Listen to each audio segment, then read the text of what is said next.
Fala galera, salve, salve galera, sejam muito bem-vindos ao canal Raíza Simplício. Estamos na área com muitas novidades para vocês. Vamos falar sobre as polêmicas de arbitragem do Fla-Flu. O CNM, chefe de arbitragem da CBF, já se pronunciou sobre o assunto e a gente vai trazer para vocês todos os detalhes a partir de agora aqui no nosso canal. Vamos falar também sobre a preparação, a semana do Flamengo, que tem o duelo importante contra o América Mineiro no sábado no Maracanã e vai entrar numa verdadeira maratona de jogos. Sampaoli está pressionando a diretoria do Flamengo internamente e externamente também por reforços. Ele quer reforços e a gente vai explicar para vocês essa situação. Vamos falar sobre o mercado da bola do Flamengo. Tem Claudinho, tem De La Cruz, tem também a verdade sobre a situação envolvendo o Wendel. Por que o Flamengo não está negociando com o Wendel? É orgulho, não é orgulho? Qual é a estratégia? Tudo isso e muito mais a partir de agora aqui no nosso canal. Mas antes da gente começar, eu vou pedir para vocês se inscreverem aqui no nosso canal, porque a gente precisa demais da ajuda de vocês. O nosso objetivo é bater os 100 mil inscritos em breve e eu tenho certeza que com a ajuda de vocês a gente consegue. Então, tem um botãozinho aqui embaixo, é só você clicar nesse botãozinho e se inscrever aqui no nosso canal. E também deixe o seu like, porque o seu like é muito importante para a gente. O seu like ajuda o nosso conteúdo a chegar em mais e mais pessoas. Então, galera, não esquece do dedo no like, por favor. Beleza? Mas vamos lá, vamos ao que interessa, que é muito importante a gente falar sobre tudo o que está acontecendo, especialmente em relação ao assunto de agora. A gente vai falar sobre a questão da arbitragem. Mas antes, teve o sorteio dos mandos de campo da Copa do Brasil. O Bruno Spindel representou o Flamengo na sede da CBF e ele não quis falar sobre erros de arbitragem. Antes dele dar entrevista para os jornalistas que estavam presentes lá na sede da CBF, a assessoria de imprensa do Flamengo informou que ele não falaria sobre arbitragem. E foi o que aconteceu. Ele não falou sobre arbitragem. Depois do sorteio, do evento, ele subiu para falar, subiu lá para os escritórios, né, para as salinhas, lá para as salas, para os escritórios da CBF, para um famoso cafezinho, aquele cafezinho para trocar uma ideia com o Júlio Avelar, diretor de competições, com o Edinaldo Rodrigues, presidente da CBF, entre outras pessoas ali que trabalham no dia a dia da CBF. E, claro, falou-se, né, discutiu-se sobre arbitragem. Ele externou a insatisfação do Flamengo em relação a, na opinião do Flamengo, sucessivos erros de arbitragem contra o clube. A mesma coisa aconteceu, esse cafezinho, por exemplo, também aconteceu com o Duílio Monteiro Alves, presidente do Corinthians, né? O Duílio esteve na sede da CBF para o sorteio dos mandos de campo e também teve uma reunião lá com o pessoal da CBF. Sobre esses erros de arbitragem, a gente vai falar para vocês, mas vamos explicar a situação do Spindel. Né? O Spindel hoje é o representante do Flamengo junto da CBF, não é o Cacau Cota. O Cacau Cota fica com Ferge e Comebol. CBF fica com Bruno Spindel. Então, só para deixar essa situação bem clara. E hoje o CNM, chefe de arbitragem da CBF, ele gravou aquele famoso quadro Papo de Arbitragem. Que quadro é esse? É um quadro onde ele fala, né? Sempre depois das rodadas, ele fala, explica as decisões dos árbitros e comenta ali as situações. Ele gravou hoje, esse vídeo vai ao ar na terça-feira, na manhã de terça-feira, mas a CBF convidou alguns jornalistas que estavam lá na sede da CBF para acompanhar a gravação. E o que aconteceu ali?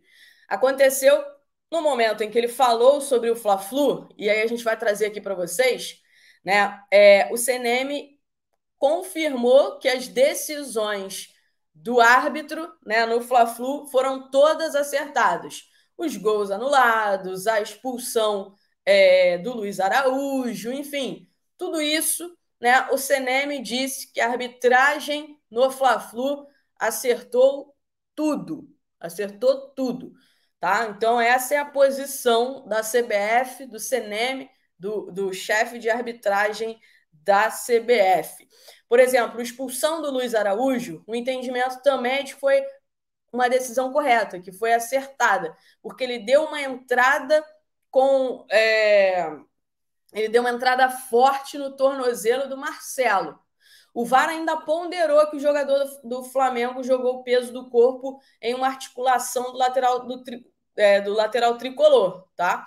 O VAR foi acionado, cancelou o amarelo que tinha sido mostrado e aplicou o vermelho. Então, o CNM considerou que essa aplicação do vermelho foi correta. Em relação ao pênalti, lá envolvendo, o possível pênalti envolvendo a Arrascaeta com o Felipe Melo, ele disse o seguinte: a gente vê claramente que o Arrascaeta coloca o corpo lateralizado. O que ele está querendo dizer? Que o Arrascaeta joga o corpo para cima do Felipe Melo. E ele fala: o Felipe está sempre correndo em linha reta. O Felipe bate, bate, derruba, derruba. Mas quem provocou o contato? Ele está querendo dizer que quem provocou isso foi o Arrascaeta. E ele fala: o entendimento é importante, ângulos e velocidade. Ele fala: foi uma decisão correta, uma decisão do campo de jogo, tá? Então é isso. Amanhã a gente vai ter acesso ao vídeo completo, mas as decisões, segundo o chefe de arbitragem da CBF, todas elas foram acertadas. Quero saber a opinião de vocês.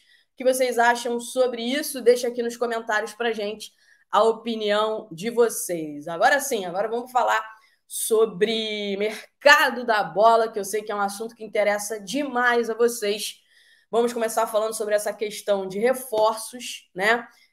O elenco do Flamengo se reapresentou nesta segunda-feira, fez ali uma recuperação e folga na terça-feira. Volta na quarta para se preparar para esse duelo contra o América Mineiro. Notícia boa foi o Bruno Henrique, que treinou no campo, iniciou a transição e animou o departamento médico e a comissão técnica do Flamengo. Existe a possibilidade do Bruno Henrique ser relacionado para o jogo contra o América Mineiro. A ideia é deixá-lo pronto para o jogo da próxima semana contra o Grêmio pela Copa do Brasil, mas não está descartada a possibilidade dele aparecer nesse jogo contra o América Mineiro. Vai depender do resto de treinos da semana. Reforços. Sampaoli está louco atrás de reforços. Ele está cobrando muito a diretoria internamente. Ele cobra a diretoria todo dia por reforços. E não só internamente. Nas últimas 2 coletivas que ele deu, ele falou externamente também sobre a necessidade de reforços. O Bruno Spindl e o Marcos Braz tentam segurar a onda do Sampaoli, que é um treinador super famoso por pedir reforços, né? No Flamengo não seria diferente.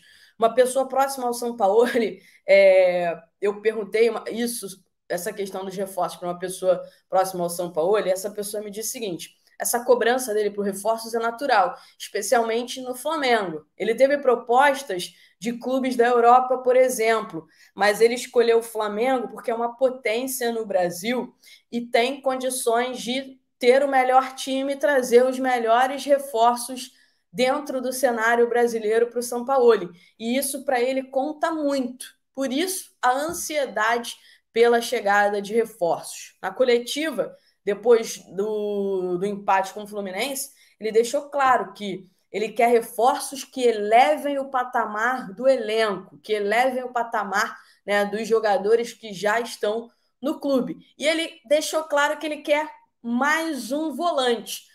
Meio-campista misto, na verdade. Não é aquele volante-volante. O que o Sampaoli quer? O Sampaoli quer um coringa pelo lado direito. Um jogador com as mesmas características do Gerson, mas que atue pelo lado direito. Ele usa o Gerson como meia ponta na esquerda. Ele quer um jogador com essas mesmas características pelo lado direito, que possa jogar de volante, que possa jogar de meia, que possa jogar de ponta direita. É isso mesmo. E ele é louco pelo De La Cruz. Para quem acompanha aqui o nosso canal, a gente já falou isso aqui várias vezes para quem acompanha a gente. O Sampaoli é louco pelo De La Cruz, porque ele gosta muito desse tipo de meio-campista, desse tipo de jogador coringa que faz várias funções no meio-campo, tá? O Flamengo continua interessado no De La Cruz, a proposta do Flamengo pelo De La Cruz segue na mesa, mas continua sendo uma negociação super difícil. Por quê? Enfim, porque o River Plate não quer reforçar o Flamengo, reforçar entre aspas, não quer negociar um jogador com o Flamengo, porque é um adversário direto na Copa Libertadores, especialmente depois do sorteio. River e Flamengo podem se encontrar numa eventual semifinal de Libertadores. Isso vocês já sabem, né? O De La Cruz acabou de ser campeão do Campeonato Argentino no último final de semana com o River Plate, então o Campeonato Argentino acabou, o semestre está acabando, ele deu uma entrevista falando que definiria o futuro dele no final do semestre. O semestre está acabando agora no final de julho, né? O final de julho termina o semestre, mas ainda tem essa questão da Copa Libertadores. Vamos ver o que vai acontecer nesses próximos dias, mas esses próximos dias serão determinantes para a gente saber se de fato vai ter negócio ou não com o De La Cruz. Lembrando, River Plate bate o pé, né? Tem uma multa de 16, cerca de 16 milhões de dólares. O Flamengo não quer pagar esses valores. Pelo São Paulo, o Flamengo já tinha pagado. Se dependesse do São Paulo, o Flamengo já tinha pagado. Mas a diretoria do Flamengo trata a situação com muita cautela e não pretende, entende que não faz sentido colocar esses valores na mesa do River Plate pelo De La Cruz. Mas a proposta continua, a negociação ali continua, mesmo o River Plate não querendo o papo, a proposta está na mesa e o Flamengo não vai desistir. Claudinho, o Bruno Spindel respondeu algumas questões envolvendo o Claudinho, né? Ele foi questionado se o Flamengo tem já planejado uma viagem à Rússia para conversar com o Zenit, para negociar com o Zenit em relação ao Claudinho. Ele disse que não tem nada planejado ainda a respeito de viagem, que as conversas elas continuam, né? Que elas estão caminhando devagarinho, mas estão caminhando, e ressaltou de novo que é uma negociação muito difícil, que o Zenit é um clube muito rico, né? O Zenit tem muito dinheiro, então a questão do Zenit não é grana, então ele deixa claro que é uma negociação extremamente difícil, mas o Flamengo também continua interessado e está conversando, avançando nas conversas de pouquinho a pouquinho, sabendo da dificuldade, mas hoje o Flamengo vê um caminho até neste momento. Futebol tudo muda, tudo pode mudar a qualquer hora, mas neste momento o Flamengo vê uma possibilidade um pouquinho maior em relação ao Claudinho do que em relação ao De La Cruz. O Wendel, aí a gente entra na história do Wendel, a gente vai trazer para vocês aqui a verdade sobre essa situação envolvendo o Wendel. Muita gente dizendo que o Flamengo não negocia com o Wendel por orgulho, não é por aí. A diretoria do Flamengo ficou muito chateada assim, porque no ano passado negociou com o Wendel, né? Esteve muito perto de contratar o Wendel, mas o Wendel optou por renovar o contrato lá com o Zenit, frustrou os planos da diretoria do Flamengo. A diretoria do Flamengo não gostou muito daquela situação, mas o Flamengo não vai deixar de se reforçar se for um jogador que a diretoria entende ser um jogador interessante, como é no caso do Wendel, por conta de orgulho. Mas o que pega aí? O que pega é que a diretoria do Flamengo entende que não dá para negociar com o Zenit pelo Claudinho e pelo Wendel, tá? Que agora, neste momento, só pode negociar por um. No momento que o Flamengo, que está negociando com o Claudinho, abrir negociações com o Wendel, a diretoria do Flamengo entende que o Zenit não negocia nenhum dos dois com o Flamengo. Tá? Esse é um ponto importante. Então, o foco do Flamengo é o Claudinho. A prioridade do Flamengo hoje é o Claudinho. Já foi o Wendel, mas não é mais. Neste momento, a prioridade é o Claudinho. Até porque o Wendel, o Flamengo já tem o Gerson, né? O Wendel joga ali pela aquele lado esquerdo. O Flamengo trouxe o Alan, que também é volante, né? Também é meio campista. Enfim, tem algumas situações aí que mudam o cenário. Não é mais aquele mesmo cenário quando o Flamengo tentou e fez proposta e quase contratou o Wendel. Esse é um ponto. Então o Flamengo entende isso. No momento que o Flamengo fizer contato com o Wendel, o Zenit vai travar tanto a negociação com o Claudinho quanto a negociação com o Wendel. É por isso que o Flamengo não abre negociação pelo Wendel. Primeiro. Segundo, justamente pelo Flamengo entender que existem outras prioridades no momento, né? Exatamente esse jogador que o Sampaoli quer pelo lado direito, tá? O Wendel tá conversando com o Palmeiras, existe um interesse muito grande do Palmeiras, o desejo do Wendel, e ele não esconde de ninguém, ele fala isso, o staff dele fala isso para quem quiser escutar, que o desejo do Wendel é jogar no Flamengo, que a prioridade dele é o Flamengo, mas neste momento ele não é prioridade para o Flamengo, por esses motivos que eu trouxe aqui para vocês. E existe uma conversa com o Palmeiras, mas o Zenit é muito duro. O Zenit quer no Wendel, o Zenit avisou o Palmeiras que quer no Wendel 15 milhões de euros, mais um jogador do elenco do Palmeiras. Mais um jogador. E o que eles fizeram lá no Corinthians com o Yuri Alberto, eles só levaram bons jogadores. Né? Eles fizeram a limpa lá no Corinthians, que acabou ficando com o Yuri Alberto, mas o Zenit, na minha opinião, saiu por cima nessa negociação.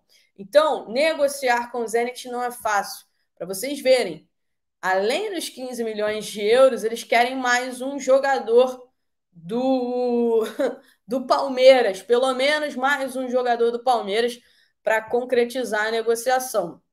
As conversas estão acontecendo, não tem nada muito avançado, existe um interesse muito forte do Palmeiras, mas ainda nada muito avançado em relação a isso. De novo, o Zenit é um clube muito duro de negociar, é um clube muito difícil, e é por isso que o Flamengo tem toda a cautela em relação ao Claudinho, beleza? Agora uma aqui sobre o Matheus França, porque o Spindle confirmou que receberam a oferta oficial no papel timbrado do Crystal Palace e estão avaliando, tá? Foi uma oferta abaixo do que o Flamengo esperava receber, eles estão avaliando para dar essa resposta ao Crystal Palace, clube de John Textor, que também é dono do Botafogo. Por enquanto, não chegou nada, absolutamente nada, do Chelsea. Tá? Absolutamente nada do Chelsea até o momento. Muito se falou sobre essa possibilidade, mas a proposta oficial mesmo que chegou neste momento para o Matheus França foi do Crystal Palace. Vocês venderiam o Matheus França por 18 milhões de euros? Deixa os comentários aqui para a gente também. Beleza, galera? Grande beijo para vocês. Muito obrigada pela participação de cada um de vocês aqui no nosso canal. Não esquece do like, não esquece de se inscrever aqui no nosso canal. Conto demais com a ajuda de cada um de vocês, tá? Beijo, beijo, beijo. Tchau, tchau.